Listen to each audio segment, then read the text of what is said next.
Alright, let's address this $300 billion elephant in the room, or should I say a bear. Because that money, it's Russian. The rumor mill's been churning over time, claiming the Biden administration just handed Ukraine a cool $300 billion. That's like saying I bought the Brooklyn Bridge with loose change I found in my couch. It's absurd. Here's the reality. That $300 billion represents frozen assets primarily belonging to the Russian central bank. Think of it like this. Russia parked its car in the West's garage, decided to invade its neighbor, and now it's stuck with a hefty parking ticket it can't pay. These assets are mostly chilling in European banks with a smaller chunk in US institutions. The initial idea? Use them as leverage for a peace deal or to help rebuild Ukraine after the war. You break it, you buy it, right? Except, it's a bit more complicated than that. But let's be clear, this money isn't just sitting in some offshore account gathering dust. It's become a political and legal hot potato with everyone from Zelensky to Putin wanting a piece of the pie. Now let's talk real money, the kind actually coming out of American taxpayers' pockets.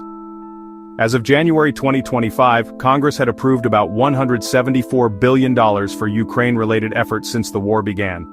Not chump change, sure, but a far cry from that mythical $300 billion. This aid package is like a multi-course meal, with something for everyone, except maybe Putin. We're talking military aid to Ukraine, of course, but also support for neighboring countries dealing with the refugee crisis. Plus, gotta keep those NATO troops happy and well-funded. Of that $174 billion, $119 billion went directly to Ukraine. Now, we're not just talking blank checks here, we're talking weapon systems, ammunition, humanitarian assistance, the whole shebang. But here's the kicker. The Biden administration allocated a final $500 million in early 2025, leaving about $3.8 billion unused from the Presidential Drawdown Authority. So, like that last slice of pizza at 3 a.m., it was up for grabs when the Trump administration came back into town. Now, before you go thinking America's the only one footing the bill for Ukraine's freedom, let's not forget our friends across the pond.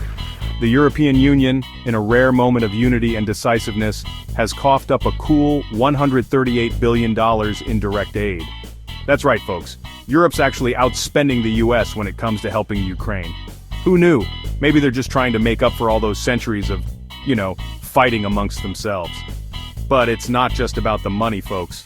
Europe's also taken in millions of Ukrainian refugees, provided humanitarian aid, and slapped sanctions on Russia so hard, Putin's probably still feeling the sting.